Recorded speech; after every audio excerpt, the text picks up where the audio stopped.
ছাত্র জনতার আন্দোলনে শেখ হাসিনা সরকারের পতনের পর প্রথম যে কয়েকটি দাবি উঠেছে তার মধ্যে একটি দাবি হচ্ছে সংবিধান সংস্কারের। কেউ কেউ বলছেন যে আমাদের সংবিধানটি পুরো করেই নতুন করে লিখতে হবে, কেউ কেউ বলছেন যে এটা সংস্কারটা করতে হবে, তবে এই সংবিধান আমাদের চলবে না সেটি প্রায় নিশ্চিত। এই সংবিধান সংস্কারে একটি কমিশন গঠন করা হয়েছে। ডক্টর মোহাম্মদ ইউনূস সরকারের গঠন করা এই কমিশনের প্রধান প্রফেসর আলী রিয়াজ আজকে আমাদের সঙ্গে রয়েছেন। সে প্রফেসর আলী রিয়াজের সঙ্গে আমরা সংবিধান সংস্কার, বাংলাদেশের সংস্কারের প্রয়োজনীয়তা এবং সংবিধানের নানাগুলি বিষয় নিয়ে কথা আমরা বলবো। স্যার, আপনাকে স্বাগত জানাই আমাদের অনুষ্ঠানে। প্রফেসর আলী রিয়াজ আমার সরাসরি শিক্ষক, আমার মতো আরও অনেকেরই, আমরা যারা গণযোগাযোগ সাংবাদিকতা আছি তাদের মধ্যে শিক্ষক, যদিও তিনি এখন ইলিনয় স্টেট ইউনিভার্সিটিতে রাষ্ট্রবিজ্ঞান পড়াচ্ছেন। তো রাষ্ট্রবিজ্ঞানী গণমাধ্যম বিশেষজ্ঞ প্রফেসর আলী রিয়াজ, আপনাকে আমাদের অনুষ্ঠানে স্বাগত এবং কৃতজ্ঞতা। ধন্যবাদ খালেদ। স্যার, আমি প্রথমে যে বিষয়টি জানতে চাইব যে সেটি হলো যে আপনি সংবিধান সংস্কার কমিশনের প্রধান হিসাবে দায়িত্ব নেয়ার 3 সপ্তাহ আগে সংবিধান নতুন করে লেখার পক্ষে অবস্থান নিয়েছিলেন। আপনি মানে বক্তব্যই দিয়েছিলেন। এই অবস্থানটা এইটা একটা কনফ্লিক্ট অফ ইন্টারেস্ট বা এর কাছাকাছি কিছু কিনা, কারণ আপনি যে প্রতিষ্ঠান, স্যার আপনার মনে আছে নিশ্চয়ই, যে সেন্টার ফর গভর্নেন্স স্টাডিজ এর অনুষ্ঠানে বক্তব্য দিয়েছিলেন, সেটার আপনি উপদেষ্টা ছিলেন। আপনি সংবিধান বাতিলের পক্ষ নেওয়ায় বা সিজিএস সংবিধানের বাতিলের পক্ষ নেওয়ায় তখন এর প্রতিবাদ করে আবার প্রতিষ্ঠানটির চেয়ারম্যান মঞ্জুর আহমেদ চৌধুরী পদত্যাগ করেছিলেন। স্যার, এটারে আপনি কীভাবে দেখেন যে আপনি যে আগেই বলেছিলেন যে সংবিধানটা আপনি নতুন একটা সংবিধান আপনি চান, সেই জায়গাটা থেকে স্যার যদি একটু এখানে 2-3টা বিষয় আছে খালেদ। প্রথম কথা হচ্ছে সংবিধান বিষয়ক যে বক্তব্যটি আপনি উদ্ধৃত করছেন সেটি সিজিএস এর অবস্থান নয়। আপনি প্রেস কনফারেন্সে প্রথম যখন আমি এই বক্তব্যটা বলি তখন খুব সুস্পষ্টভাবে বলেছি এটা আমার ব্যক্তিগত অবস্থা, এবং রাষ্ট্রবিজ্ঞান পড়ানোর সূত্রে দীর্ঘদিন যাবৎ বাংলাদেশের সংবিধান পর্যালোচনা করার সূত্রে, বোঝার চেষ্টা করার সূত্রে আমার কাছে মনে হয়েছে যে বাংলাদেশের সংবিধান যে অবস্থায় আছে, বিশেষত বিদ্যমান যে সংবিধান পঞ্চদশ সংশোধনীর পর সেই সময় যে সংবিধানটা আছে, সেই সংবিধানের মধ্যে আসলে বিভিন্নভাবেই কর্তৃত্ববাদী প্রবণতা শক্তিশালী করার, এবং আমি যেটা 1993 সালেও বলেছিলাম, সেটা হচ্ছে লিখিতভাবে বলেছি, আমার 2টো বইয়ে 2টো সুস্পষ্ট প্রবন্ধ অধ্যায় আছে, যেখানে আমি বলেছিলাম যে বাংলাদেশে সাংবিধানিক একনায়কত্ব প্রতিষ্ঠার বিষয়ে খুব সুস্পষ্ট। একসময় 83 সালে আমার প্রেডিকশন ছিল যে বাংলাদেশে সাংবিধানিক একনায়কত্ব প্রতিষ্ঠিত হবে, 93 সালে আমি বলেছিলাম। সেই অবস্থান থেকে আমি সেটা ব্যক্তিগতভাবে আমার অবস্থানটা আমি বলেছিলাম। এর বাইরে যেটা ঘটেছে সেটা হচ্ছে যে এটা সিজিএস এর অবস্থান নয়, এটা সিজিএস প্রাতিষ্ঠানিকভাবে অবস্থান নয়। আপনি কোথায় কনফ্লিক্ট অফ ইন্টারেস্ট দেখতে পেয়েছেন আমি জানি না। দ্বিতীয় বিষয় হচ্ছে যে আমি ঢাকায় সে সময় একটা বক্তৃতা দিই, সেটা ঢাকার বিশ্ববিদ্যালয়ে আয়োজিত হয়েছিল। এটি একটি সংগঠন থেকে আয়োজিত, এর সঙ্গে সিজিএস এর সম্পর্ক ছিল না। জবান বলে একটি সংগঠন আমাকে আমন্ত্রণ জানিয়েছিল, সেখানে আমি বলেছিলাম যে সংবিধান পুনর্লিখন করার কথা। এটা আমার ব্যক্তিগত অবস্থান। আপনি যদি আজকে আমাকে জিজ্ঞাসা করেন সেক্ষেত্রে যেটা হচ্ছে সেটা হচ্ছে আমি এখন কমিশনের দায়িত্ব আছি। আমার বক্তব্যটা ব্যক্তিগত অভিমত আর কমিশনের অবস্থানের মধ্যে একটা 2টো আলাদা জিনিস কিন্তু, এবং তখন আমি দায়িত্ব নেইনি, ফলে এবং দায়িত্ব নেওয়ার কোনো প্রশ্নও ছিল না। ফলে আমি আমার ব্যক্তিগত অবস্থানটা বলেছিলাম এই সূত্রে, যে রাষ্ট্রবিজ্ঞান পড়বার সূত্র থেকে আমি যেটা বুঝতে পারি, 2 দশকেরও বেশি সময় ধরে সংবিধান পড়ালেখা করে আমি যেটা বুঝতে পারি যে বাংলাদেশের সংবিধানের মধ্যে এটা আছে। ফলে এর মধ্যে কনফ্লিক্ট অফ ইন্টারেস্ট কিছু নাই। কারণ হচ্ছে যে এরপরে কমিশন যখন তৈরি হয়েছে, কারণ শেষ করতে কমিশন যখন তৈরি হয়েছে, কমিশন 9 জনের কমিশন, এটা হচ্ছে 1 নম্বর। কমিশনের দায়িত্ব হচ্ছে অংশীজনদের সাথে কথা বলে তাদের মতামত নিয়ে সেই মতামত প্রতিফলিত করে কমিশনে যারা বিশেষজ্ঞ আছেন তাদের মতামত সংযুক্ত করে সকলের মত সংকলিত করে বিশেষ যে দায়িত্ব দেয়া হয়েছে, কমিশনের তো প্রজ্ঞাপন হয়েছে, সেখানে 2টো দায়িত্ব আছে, সেই দায়িত্ব অনুসারে প্রতিবেদন তৈরি করা, আমরা সেই কাজটি করছি। স্যার, না আপনি এটা মানে আমি বুঝতে পেরেছি স্যার, আরেকটু যদি ইলাবোরেট করতে, স্যার আপনি সংস্কার কমিশনের প্রধান, তো স্যার আপনার অবস্থানটা হচ্ছে যে আপনি চান সংবিধান পুনর্লিখিত হোক, আজ থেকে না আরও 30 বছর আগের থেকে 40 বছর আগের থেকেই স্যার আপনি এটা চান, আপনার লেখায় পড়ায় বলায় সেটি স্পষ্ট। এখন আবার আপনি অংশীজনের কাছ থেকে মতামত নিচ্ছেন, তাদের চাওয়াটাকে স্যার, তাহলে কি স্যার উপসংহার থেকে আপনি সূচনায় কি করে যাবেন স্যার? আপনি তো ডিসিশন আগেই নিয়ে রেখেছেন, ব্যাপারটা অনেকটা এরকম মনে হয় না?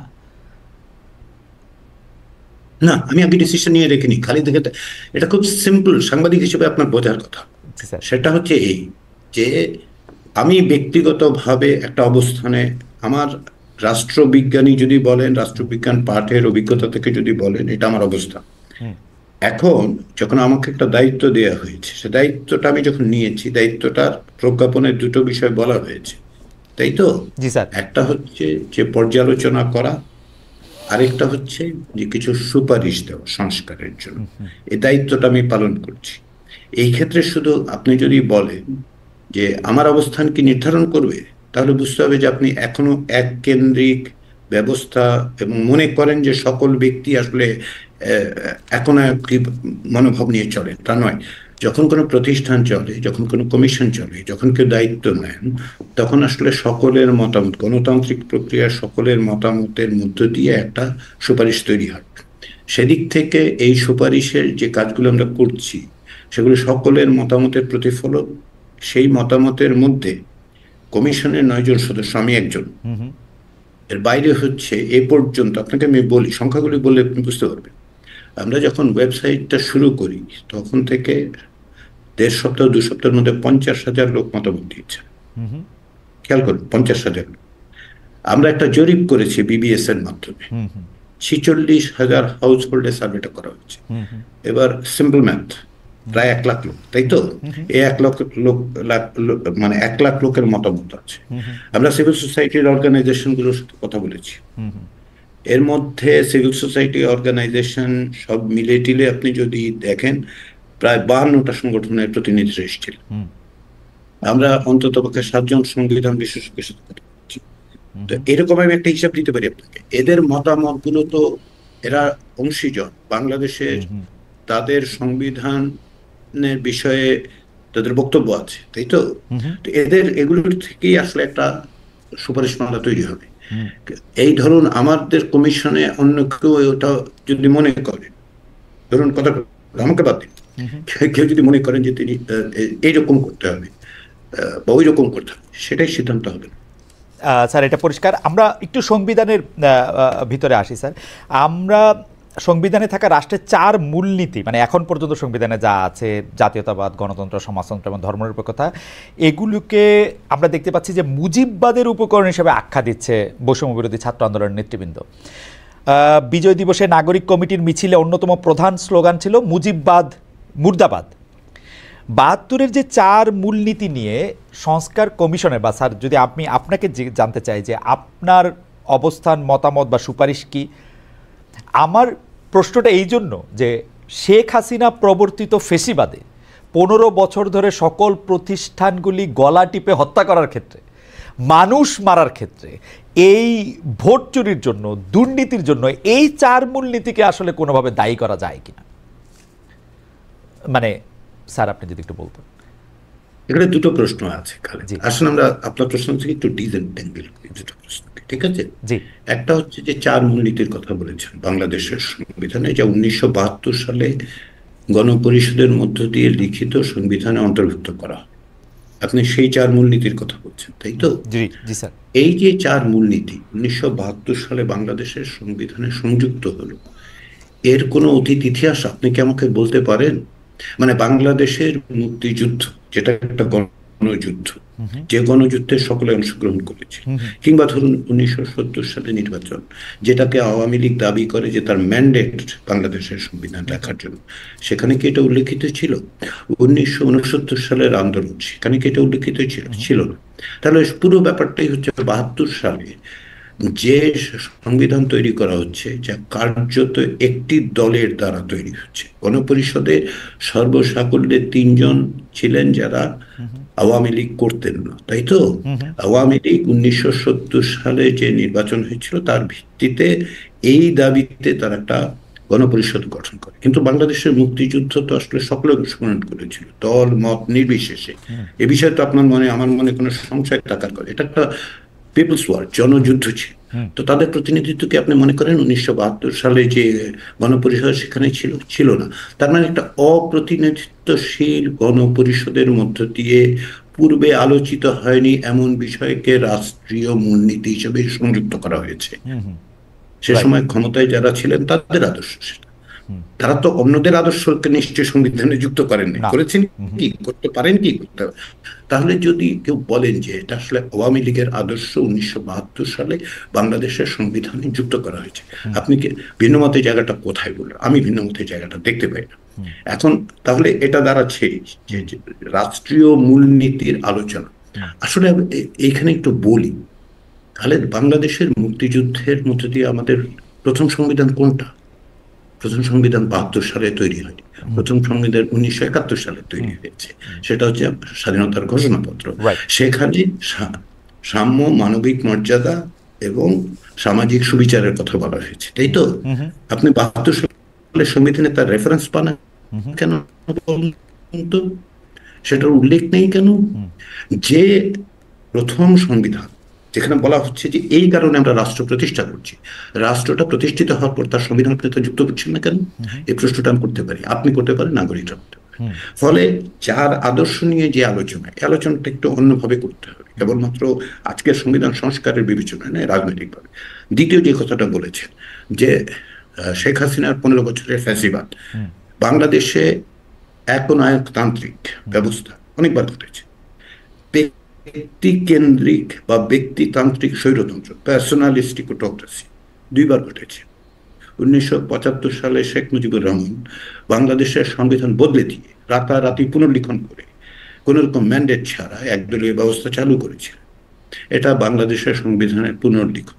তাহলে এইটা এবং তারই পরবর্তী সময় সেই একই দল যার নাম বাংলাদেশ আওয়ামী লীগ, যার সভানেত্রী ছিলেন শেখ হাসিনা, তারা যখন ক্ষমতায় আসেন 2009 সালে, তারা একই ব্যবস্থা নিল। আদর্শের মিলটা বুঝতে পারছেন তো? কানেকশনটা কি বুঝতে পারছি আমরা? আসলে যদি বুঝতে অসুবিধা হয় আমি সাহায্য করতে পারি আপনাদেরকে।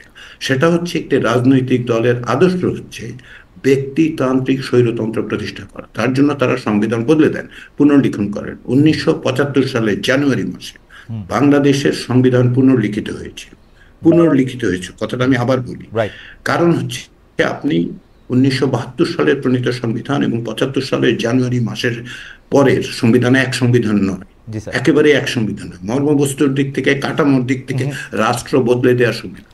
একই ঘটনা ঘটেছে আপনার 2011 সালে পঞ্চদশ সংশোধনী নীতি। তাহলে একটি কানেকশনটা বুঝতে পারছেন কি? কেন এই ফ্যাসিবাদের কথা আপনি বলছেন, সেটা যে আদর্শ দিয়ে পরিচালিত হয়, সে আদর্শ 72 থেকে 75 ছিল, সেই আদর্শ আজকেও ছিল। ফলে কানেকশনটা হচ্ছে এই জায়গায়। আদর্শিক ভাবেই আওয়ামী লীগের এই অবস্থানটা আছে স্যার। এই জায়গায় হচ্ছে প্রতিষ্ঠান মানুষের বিষয়। স্যার, আমি শুধু দুইটা জিনিস পরিষ্কার হওয়ার জন্য, একটা হচ্ছে যে সাম্য, মানবিক মর্যাদা বা সামাজিক ন্যায়, মানবিক মর্যাদা এবং মানে ন্যায় বিচারের কথা যেটা বলা হয়েছে, সামাজিক সুবিচারের কথা যেটা বলা হয়েছে, সামাজিক সুবিচারের কথা যেটা বলা হয়েছে, সেইটার থেকে যে 4টা মূলনীতি নেওয়া হয়েছে, গণতন্ত্র, জাতীয়তাবাদ, সমাজতন্ত্র, ধর্মনিরপেক্ষতা, এগুলি তো আওয়ামী লীগের ম্যানিফেস্টোতেও ছিল না। তো আমরা কেন, বা এগুলি তো আওয়ামী লীগেরও মূলনীতি না, তো আমরা কেন বলতেছি যে আওয়ামী লীগ তার মূলনীতিটাকে সংবিধানে অনুবাদ করছে? এটা হচ্ছে প্রশ্ন নাম্বার 1। আর প্রশ্ন নাম্বার 2, তাহলে উত্তরটা দিয়ে নিই, আমাদের বুঝতে সুবিধা হবে। জি স্যার, বলেন স্যার। আপনার কি মনে হয় যে 1972 সালে আওয়ামী লীগ যে সংবিধানটা লিখেছিল, সেই সংবিধানে সে অন্য কারো আদর্শ ওখানে যুক্ত করে দিয়েছিল? অন্য কেউ কি সে সময় ছিল স্যার? মানে গণপরিষদের মধ্যে এক সুরজিৎ সেনগুপ্ত, আওয়ামী লীগ তার সংখ্যাগরিষ্ঠতা নিয়ে না? বলুন আবার শুনি একটু। না স্যার, এটা হচ্ছে যে অন্য কেউ বলতে তো এক সুরজিৎ সেনগুপ্ত, গণপরিষদের কথা যদি আমরা ধরি। হ্যাঁ, না, 3 জন ছিল, 3 জন ওই গণপরিষদে আওয়ামী লীগের বাইরে 3 জন ছিল। এবং সুরঞ্জিত সেনগুপ্ত কিন্তু সংবিধানে স্বাক্ষর করেননি, এটা আমাদের মনে রাখতে হবে। তিনি বলেছিলেন যে এটা তিনি স্বাক্ষর করবেন না, করেনি 72-এর সংবিধানে। কিন্তু প্রশ্নটা সেখানে নয়। প্রশ্নটা হচ্ছে যে আপনি যে বললেন যে, এবং অনেকেই বলেন না, আপনি বলছেন বলে আমি প্রশ্নটার উত্তর দেওয়ার সুযোগ পাচ্ছি, সেটা হচ্ছে যে 72 সালের সংবিধানে এটা তো আওয়ামী লীগের আদর্শ ছিল। তো আওয়ামী লীগের আদর্শ ছিল না, সেটাই তো আমি বলছি। যে আপনি 1970 সালের ম্যান্ডেটকে বিবেচনা করছেন আপনার সংবিধান লেখার, কিন্তু সেখানে আপনি আমাকে বলেন নাই যে আসলে এই জিনিস আমি করব। বরঞ্চ 71 সালে গণযুদ্ধের সময় আমরা চুক্তি করেছি, এটা সামাজিক চুক্তি। সামাজিক চুক্তিটা কি? যে সাম্য, মানবিক মর্যাদা এবং সামাজিক সুবিচার নিশ্চিত করে, এই জন্য আমি রাষ্ট্র প্রতিষ্ঠা করছি।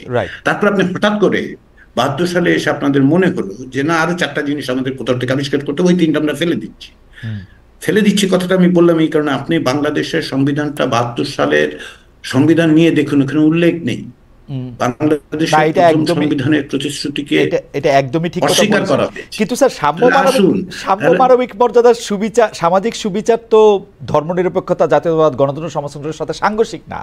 দুটো তো একটা তো সাংঘর্ষিক হওয়ার প্রয়োজন নেই তো। আচ্ছা, সাংঘর্ষিক হওয়ার প্রয়োজন নেই। আপনি বলুন যে আপনি ধরুন 72 সালের সংবিধান তৈরি করা, তারপরে কি একটা গণভোট হয়েছিল? না, হয়নি। আচ্ছা, ঠিক আছে। তার মানে হচ্ছে যে এটা ম্যান্ডেটটা নাই। আসলে ম্যান্ডেটটা, প্রথমত ম্যান্ডেটটা নাই, কারণ 70 সালের যে নির্বাচন, সেই নির্বাচন আসলে পাকিস্তানের সংবিধান করার জন্য। আচ্ছা, তারপরে ভাবলাম যে ঠিক আছে, একটা সংবিধান করার জন্য তো ম্যান্ডেটটা দেওয়া হলো, কিন্তু গণপরিষদের সদস্য কেবলমাত্র পাকিস্তান ন্যাশনাল অ্যাসেম্বলিতে ইলেক্টেড মেম্বাররা ছিল না, প্রভিন্সিয়াল অ্যাসেম্বলির মেম্বাররা ছিল। প্রভিন্সিয়াল অ্যাসেম্বলির মেম্বারদেরকে 1970 সালে কি বাংলাদেশের মানুষ সংবিধান লেখার ম্যান্ডেট দিয়েছিল? দেয়নি। তাহলে মুক্তিযুদ্ধের মধ্যে দিয়ে সে ম্যান্ডেট কি অর্জন করলো? মুক্তিযুদ্ধের মধ্যে দিয়ে শুধুমাত্র কেন আওয়ামী লীগই এই ম্যান্ডেট পাবে? কেন বাংলাদেশের যে অন্য শক্তিগুলো লড়াই করেছে তারা কেন সেই ম্যান্ডেটটা পাবে না? মুক্তিযুদ্ধে যদি আমার ম্যান্ডেট হয়, সেই ম্যান্ডেট তো ন্যাপের আছে, সেই ম্যান্ডেট সিপিবির আছে, সেই ম্যান্ডেট অন্যান্য সংগঠনের আছে, তাই না? তাহলে আপনি স্যার এটা একদম পরিষ্কার আমি বুঝতে পারছি স্যার। এটা এখন পরীক্ষা দিলে স্যার আপনার কাছেও আমি হয়তো ভালো নাম্বারই পাবো। কিন্তু স্যার আপনি আমাকে একটু এইটা বলেন তো স্যার, আচ্ছা স্যার এইটা আপনি আমাকে একটু বলেন তো স্যার, এই যে 24 জুলাই আগস্টে যে আমরা মানে যে আন্দোলনের মধ্যে ছাত্র জনতা, আসলে ছাত্ররা, আমি ছাত্র জনতা বিএনপির এই বয়ানটা বলতে চাই না, ছাত্ররাই আসলে নেতৃত্ব দিয়ে শেখ হাসিনার পতন ঘটালো। ছাত্রদের আত্মত্যাগের ফলেই কিন্তু শেখ হাসিনা পালাইতে বাধ্য হইল, এবং যারা আওয়ামী লীগের হয়ে অনেক বড় বড় কথা বলতো তাদেরকে আমরা এখন ইন্দুরের গর্তে দেখতে পাচ্ছি। কিন্তু ঘটনা হচ্ছে স্যার, এটার মধ্যে তো আমাদেরও অংশগ্রহণ ছিল, ছোট হইতে পারে, বিএনপির অংশগ্রহণ ছিল, বড় হইতে পারে, ছোট হইতে পারে, অনেকের অংশগ্রহণ করেছিল। কিন্তু উনারা ক্ষমতায় গিয়ে, এই বৈষম্য বিরোধী ক্ষমতায় গিয়ে তারা যে তাদের মতো করেই সংস্কারের কথা বলতেছে, তাদের মতো করেই সংবিধানটাকে চালাইতে বলতেছে, এই ম্যান্ডেট তাদের কে দিল? তারা এই ম্যান্ডেট কই পাইলো? না না না না না, এক্ষেত্রে খালেদ বুঝতে আপনি ভুল করছেন। আমি তো বৈষম্য বিরোধী ছাত্রদের প্রতিনিধি নই। কমিশনে একজন ছাত্র প্রতিনিধি আছে, 9 জনের একজন, তাই না? মানে যদি 10 জন হইতো তাহলে ইজিলি বলতে পারতো অঙ্কটা সহজে 10%, এখন হয়তো 11%, তাই তো? শুধু 11%। আমি যে সংখ্যাগুলি বললাম না, প্রায় 1 লাখের মতো লোক এসে করেছে। এরা কি সবাই কি বৈষম্য বিরোধী ছাত্র আন্দোলনে যুক্ত? তারা বলছেন যে সংস্কারটা কিরকম করে হবে, কি ধরনের সংস্কার। তারা সংবিধানের বিষয়টা আমি বলতে পারি, আমাদের কাছে যারা কথা বলতে এসছে, যে প্রতিষ্ঠানগুলোর থেকে, আমরা তো সিভিল সোসাইটি অর্গানাইজেশনদের ডেকেছি, তারা এসছেন, বলেছেন। ফলে যেটা যে আপনি বলছেন যে তারা নির্দেশ দিচ্ছে, আমার কাছে এরকম কোনো নির্দেশ আমি পাই নাই। আমি জানি না আপনি কোথা থেকে পেয়েছেন যে তারা তাদের মতো করে সংস্কার হবে। সংবিধান সংস্কারের ক্ষেত্রে সংবিধান সংস্কার কমিশনের যে ম্যান্ডেট বা আপনি প্রজ্ঞাপন যে আমাদের টার্মস অফ রেফারেন্স, মানে লিগালিস্টিক্যালি স্পিকিং টার্মস অফ রেফারেন্সটা হচ্ছে খুব সিম্পল। 1 নাম্বার হচ্ছে বাংলাদেশের বিদ্যমান সংবিধান পর্যালোচনা করা, যা করতে গিয়ে আমরা 121টি সংবিধান পর্যালোচনা করেছি। আমাদের গবেষকরা, আমাদের কমিশন সদস্যরা, আমি নিজে, বাংলাদেশও 121টি সংবিধানের সঙ্গে তুলনা করা হয়েছে দেখার জন্য। যেমন ধরুন কি কি বিষয় দেখেছি, বাইক্যামেরাল পার্লামেন্ট আছে কিনা, কারণ অনেকেই বাইক্যামেরাল পার্লামেন্টের কথা বলেছে। এই যে বিশেষ ব্যক্তির প্রতিকৃতি অফিসে স্থাপন করার বিষয় সংবিধানে যুক্ত করা হয়েছিল, এটা পৃথিবীর আর কোথাও আছে কিনা সেটাও আমরা খুঁজে দেখার চেষ্টা করছি। পেরেছেন? তাহলে আমাদের কাজ হচ্ছে পর্যালোচনা করা। আমরা করে তার, এবং পর্যালোচনা তো কেবলমাত্র আপনার একটা কাজ, মানে একটা বই পর্যালোচনার মতন তো নয়। একটা সংবিধান একটা জাতির দলিল, সেটা তৈরি হয় তার ইতিহাসের মধ্য দিয়ে। সেই ঐতিহাসিক পটভূমিকাটা আমাদের বুঝতে হয়েছে, সেটা পর্যালোচনা করেছি। পরের অংশটা হচ্ছে আমাদের যেটা, সেটা হচ্ছে যে আমরা কিছু সুপারিশ দেব। হ্যাঁ, আমরা সুপারিশ দেবো, আমাদের ম্যান্ডেটের বাইরে কিছু নাই। তো সুপারিশটা কি আমরা নিজেরা 9 জন বসে তৈরি করছি? এর মধ্যে একজন ছাত্র সদস্যকে আমাদেরকে বলে দিচ্ছেন না, তা তো হচ্ছে না। আচ্ছা স্যার, আমি প্রশ্নটাকে একটু রিফ্রেশ করি স্যার। এইরকম সংস্কার করতে স্যার, আমি কিন্তু আগেই বলে রাখি, আমার কিন্তু এগুলি আমার প্রশ্ন না স্যার, লোকজন আবার ভুল বোঝে আমার টিকি নাকি ভারতের কাছে বাধা, আমি আপনার এই প্রশ্ন করতেছি দেখা। হাওয়েভার আমি আমি আমি আমি আমি যেটা জানতে চাই স্যার, এইটার জন্য কি আসলে জনগণের ভোট নেয়ার দরকার ছিল? একটা রাজনৈতিক দল যারা খালেদ এইখানে আপনি ভুল করছেন। লেজিটিমেসি, লিগ্যালিটি এবং আপনি যদি বলেন যে ভোটের কথা বলছেন, তো 3টা নির্বাচন দেখেন নাই? দেখছি স্যার, নির্বাচন আপনিও দেখেছেন, আমিও দেখেছি, নির্বাচনই হয় না। তাহলে ওই নির্বাচনের ম্যান্ডেট দিয়ে তো শেখ হাসিনা দাবি করেছিলেন যে তিনি বাংলাদেশের সমস্ত কিছু ত্রাতা কর্তা, whatever she wanted to be. তাহলে আপনি শুধুমাত্র এই যে নির্বাচনের ভোটের কথা বলছেন কেন? বাংলাদেশের মুক্তিযুদ্ধ কিসের ভোট আমাকে একটু বলেন তো? 9 মাসের 90-এর গণ আন্দোলন কিসের ভোট আমাকে একটু বলেন তো? এরশাদ সাহেব যদি ওই দিন দাঁড়িয়ে বলতেন, আপনি কি তার সাথে থাকতেন যে না এটা তো ওনারা তো ভোটের মধ্যে দিয়ে আসেন? শাহাবুদ্দিন সাহেবকে যে ক্ষমতা হস্তান্তর করা হয়েছিল 1990 সালের ডিসেম্বর মাসে, ওটা কিসের ভোট আমাকে একটু বলেন তো? ফলে সবকিছু ভোটের হিসাব করবেন না। কারণ কি জানেন, বৈধতা তৈরি হয় জনগণের আকাঙ্ক্ষা থেকে। সেই আকাঙ্ক্ষার বিভিন্ন রকম প্রকাশ ঘটে। একটা হচ্ছে নির্বাচন, যখন একটি গণতান্ত্রিক প্রক্রিয়া থাকে তখন একটা নির্বাচন হয়, তার মধ্যে দিয়ে আকাঙ্ক্ষার প্রকাশ ঘটে, তখন পার্টিগুলো ম্যান্ডেট পায়, ম্যান্ডেট টু গভর্ন। আর তারা তো মনে করেন লাইসেন্স টু রুল। তো এখন হচ্ছে ম্যান্ডেট টু গভর্ন পায় নির্বাচনের মধ্যে দিয়ে, যখন গণতান্ত্রিক প্রক্রিয়া থাকে। যখন শাসক শ্রেণী, বিশেষত শাসক গোষ্ঠী, বিশেষ ক্ষমতায় থাকা লোকজন, তারা যখন এটাকে একটা ক্লায়েন্টেলিস্ট নেচার, একটা ক্লেপ্টোক্রেটিক জায়গা তৈরি করে, চৌর্যবৃত্তি, আর কিছুই না, তো তখন আপনার বৈধতাটা কোথায়? জনগণের আকাঙ্ক্ষার প্রকাশ ঘটে রাজপথে, কখনো সেটা বিপ্লবে রূপান্তরিত হয়, কখনো গণঅভ্যুত্থানে। বৈধতাটা হচ্ছে ওই জায়গায়। এই সরকারের বৈধতা হচ্ছে ওই গণঅভ্যুত্থানের মধ্যে দিয়ে, যেই অর্থে শাহাবুদ্দিন সাহেব, না শেষ করতে দিন, যে অর্থে শাহাবুদ্দিন সাহেব, বাংলাদেশের সংবিধানে কিন্তু লেখা ছিল যে উনি যদি প্রধান বিচারপতি হন তাহলে তিনি রাষ্ট্রপতি হতে পারবেন না। বাংলাদেশে একটা সংবিধানের সংশোধনী এটা বৈধতা দেওয়ার জন্য, আপনি ক্যালকুলেট দেখুন। তাহলে আমরা এটাকে বৈধ বললাম কেন? বৈধ বললাম কারণ হচ্ছে মানুষের আকাঙ্ক্ষাটা 90 সালের রাজপথে প্রকাশিত হয়েছে। স্যার স্যার এই আলোচনাটা স্যার আসলে আরেকটু ক্লাসরুম, আরেকটু একাডেমিক আলোচনা আপনার সঙ্গে স্যার আমার আলাদা করে বুঝতে হবে। আমি শুধু অল্প করে একটু জানতে চাই যে স্যার, মানে ঘটনাটা হইল যে শেখ হাসিনা তো ভোট চোর ছিল। যেই 3টা নির্বাচনের কথা বলা হইতেছে ওই 3টা তো আসলে নির্বাচন হয় নাই। এই সরকার এসে একটা সুষ্ঠু নির্বাচন দিবে, যেই সুষ্ঠু নির্বাচনের ফলে জনগণের যে আকাঙ্ক্ষা সেটা আসলে আমরা কাউন্ট করতে পারবো, আমরা এটা মেজার করতে পারবো। তারপরে জনগণের আকাঙ্ক্ষায় থাকা যে সরকার, আসা যে সরকার, সেই সরকার আমরা কি চাই সেটার প্রতিফলন ঘটাবে। আমার কাছে হিসাবটা তো সহজ। আপনি যে জায়গাটায় মিস করছেন। জি স্যার, এই সরকারটা আসছে কিসের উইলের কারণে? উইলটা কি? বেশি উইল তো হলো হাসিনা চলে যাক, সরকার যেই আসুক। স্যার ওই সময় তো অবস্থা এরকম হয়েছিল, হাসিনা গিয়া একটা যে কেউ আসলেই আমরা খুশি হইতাম। এটা তো স্যার মানে আপনি না, সেটা স্যার হাসিনার জায়গাটা এরকম ছিল, হাসিনা উঠা গিয়া স্যার আমরা এরকমও কইতে, মানুষের, আমি চাই না কিন্তু মানুষের এরকমও কইতে শুনছি এখন আর্মি আসুক, উমুক আসুক, তুমুক আসুক, আমরা কেয়ার করি না, হাসিনা যাক। ব্যাপারটা উইলটা ছিল হচ্ছে এই পর্যন্ত, যে কোনো ভাবে যাক। এমনকি স্যার এটা বলা উচিত না, তারপর মইরা যাক, এগুলিও শুনছি। হ্যাঁ খালেদ, কিন্তু একই সঙ্গে একটা গণঅভ্যুত্থান ঘটে কেন? গণঅভ্যুত্থান ঘটার তো কতগুলি কারণ থাকে, এবং লক্ষ্য করে দেখুন, আপনি নিজেই বললেন যে এর নেতৃত্ব দিয়েছে বৈষম্য বিরোধী ছাত্র আন্দোলন, তাই তো? ওরা যখন শহীদ মিনারে ঘোষণা করে তারা কি বলেছিল এক দফায়, তারা কি বলেছিল? অন্তর্বর্তী সরকার চায় এবং একটা নতুন রাজনৈতিক বন্দোবস্ত চায়। সেটা শোনার পরে লোকজনকে বাড়ি চলে গিয়েছিল যে না, ওরা তো রাজনৈতিক বন্দোবস্ত চায়, আমি চাই শুধুমাত্র শেখ হাসিনা মানে ইসে থেকে, তার যে গ্রিপ সেখান থেকে মুক্তি। প্রত্যেকটা আন্দোলনের মধ্যে আকাঙ্ক্ষাগুলি তৈরি হয়। গত 15-16 বছরের মধ্যে যে আকাঙ্ক্ষাটা তৈরি হয়েছে, আপনি নিজেও বলেছেন স্যার। যে প্রতিষ্ঠানগুলো ধ্বংস হয়েছে, তাই তো? প্রতিষ্ঠানগুলো ধ্বংস হয়েছে, কাছ থেকে করে ঝড়ে ঝঞ্ঝায় নষ্ট হয়ে যায়নি। এটা শেখ হাসিনা ব্যক্তিগতভাবে নষ্ট করেছে। স্যার, আমি আপনার কথা ধার করে বলি, এটা সব জায়গায় আপনি কোথায় জানেন এটা লিখছেন, প্রতিষ্ঠানকে ধ্বংস করা হয়েছে শুধুমাত্র একক, মানে এক ব্যক্তি নিজের প্রতিষ্ঠা করার জন্য। এটা সাংঘাতিক। এটা কিন্তু আওয়ামী লীগের প্রতিষ্ঠা করার জন্য না, শুধু প্রতিষ্ঠান ধ্বংস করা হয়েছে শুধু শেখ হাসিনা, মানে আওয়ামী লীগ নাই, কিন্তু 15 বছরে আওয়ামী লীগ নাই, শুধু শেখ হাসিনা।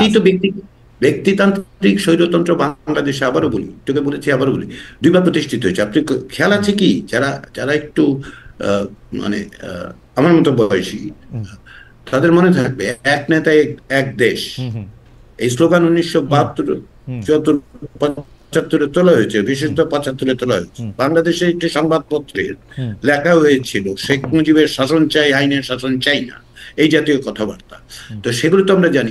এটাই ওই যে আপনার পুরনো প্রশ্নে ফিরে যাই, যে আপনি বললেন না যে 72 ওই কনস্টিটিউশনের ওই আইডিওলজির সাথে আজকের এই মানে আওয়ামী লীগের মিলটা কোথায়? মিলটা এই জায়গায়, তারা প্রতিবারই প্রতিষ্ঠানগুলো ধ্বংস করে।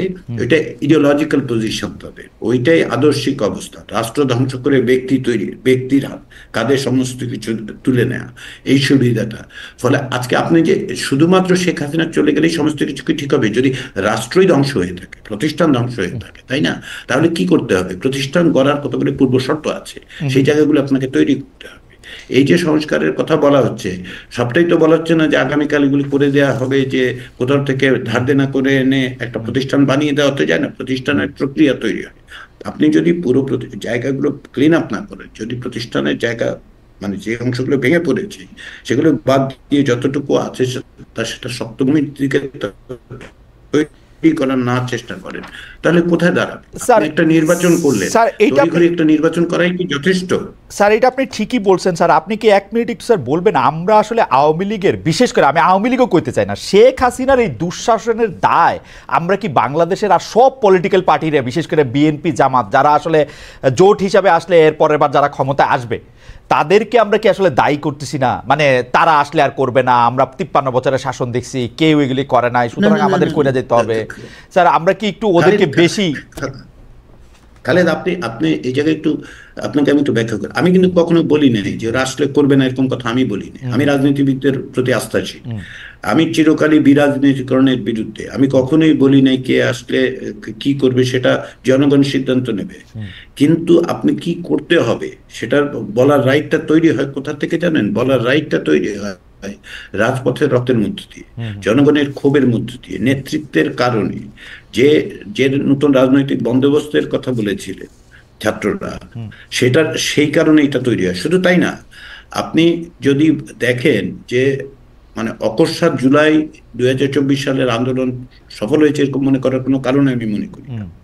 বাংলাদেশে দীর্ঘদিন 15 বছর ধরে যে স্বৈরতান্ত্রিক শাসন, বিশেষত ব্যক্তিতান্ত্রিক স্বৈরতন্ত্র, যেটা আপনি বারবার বলছেন, আমি বলছি যে শেখ হাসিনার শাসন, তো এই জায়গায় থেকে বেরোবার পথটা কি? এটা তো ওই সময় যে আন্দোলনগুলো হয়েছে সেই আন্দোলনগুলিরই তো এক ধরনের ধারাবাহিকতার মধ্যে আমরা জুলাইতে দেখতে পাই। কারণ হচ্ছে অ্যাট্রসিটিটার এক্সটেন্টটা হাই, কিন্তু অ্যাসপিরেশনের জায়গাটা কিন্তু সেই। এবং এইটার কারণ হিসেবে মানে এইটা আমরা দেখতে পাচ্ছি যে এই যে এখন যারা মানে ক্ষমতায় আসে, বিশেষ করে আমাদের বৈষম্য বিরোধী ছাত্র আন্দোলন থেকে যেসব উপদেষ্টারা এবং উপদেষ্টারও বড় উপদেষ্টারা, অতি উপদেষ্টারা যারা আসেন, তাদের আচার আচরণ এটা দেখা যায়। তারা আইন নিজের হাতে তুলে নিতেছেন, বিচার নিজেরা করতেছেন, সালিশ করতেছেন, মানে একদম। এবং কেউ অন্যটা বললে শেখ হাসিনার মতোই শেখ হাসিনার গলায়ও ধমকাইতেছেন। স্যার, এইটাকে আপনি দেখছেন? এইটা অন্য আলোচনা, এই দায়িত্ব আমার না স্যার, না স্যার, আমি আপনার এটা বইলা রাখলাম আর কি। আমি ঠিক করছি এখন থেকে প্রতিবার এটা কথা বলা যায়, কিন্তু আমরা আসলে ওই আলোচনাটা করি যে আলোচনাটা করার জন্য রাইট। আমি ওই আলোচনা আসছি স্যার। আপনি আসবেন এবং সংবিধান সংস্কার নিয়ে আমরা একটা বাছাই করা প্রশ্ন করছিলাম আসলে অনেক সংস্কারের মধ্যে। সেই প্রশ্নটা এরকম যে একজন ব্যক্তি দুবারের বেশি প্রধানমন্ত্রী হতে পারবেন না এমন বিধানের প্রাথমিক প্রস্তাব আছে সংবিধান সংস্কার কমিশনে। প্রস্তাবটি সমর্থন করেন কিনা? প্রস্তাবটি সমর্থন করেছেন 94% লোক, প্রস্তাবটি সমর্থন করেন নাই 6% দর্শক। স্যার, খুবই স্ট্যাগারিং নাম্বার, 1,78,000 ভোট পড়েছে স্যার এখন পর্যন্ত। মানে আমরা এই পোল ওপেন করেছি গতকালের মানে 24 ঘন্টার একটু বেশি সময় হয়েছে স্যার, 1,78,000 দর্শক ভোট দিয়েছেন, যে 94% চান যে দুবারে বেশি প্রধানমন্ত্রী হতে পারবেন না, এরকম একটা জায়গার মধ্যে স্যার কথা। স্যার আমাদের এইবারের যে প্রশ্ন, আপনি এটা নিয়ে মন্তব্য করতেও পারেন নাও পারেন স্যার, আমাদের এবারে যে প্রশ্ন যে অন্তর্বর্তী সরকার টিএসসিতে বা শহীদ মিনারের শপথটা নিয়ে বঙ্গভবনে বর্তমান সংবিধানের অধীনে শপথ নেয়, জুলাই বিপ্লব নস্যাৎ হয়ে গেছে। আমাদের এমন কথা বলছেন হচ্ছে কবি রাষ্ট্রচিন্তক আমরা যাকে বলি জনাব ফরহাদ মজার। অন্যদিকে মির্জা ফখরুল ইসলাম আলমগীর বলছেন যে বর্তমান সাংবিধানিক ধারাবাহিকতা তিনি জোর দিচ্ছেন। তিনি বলছেন জুলাই আগস্টে এটা বিপ্লব ছিল না, কারণ বিপ্লবী দল ছিল না, বিপ্লবী সেনাবাহিনী ছিল না। স্যার আমি আপনার কাছে একজন রাষ্ট্রবিজ্ঞানীর কাছে জানতে চাইবো যে স্যার জুলাই স্পিরিট আপনার কাছে আসলে কি, বিপ্লব, অভ্যুত্থান, কোনটা? আমি এটাকে বিপ্লব বলি না, আমি এটাকে গণ অভ্যুত্থান বলি। অভূতপূর্ব অভাবনীয় এক গণ অভ্যুত্থান ঘটেছে বাংলাদেশের ইতিহাসে, এর চেয়ে বড় গণ অভ্যুত্থান ঘটেনি।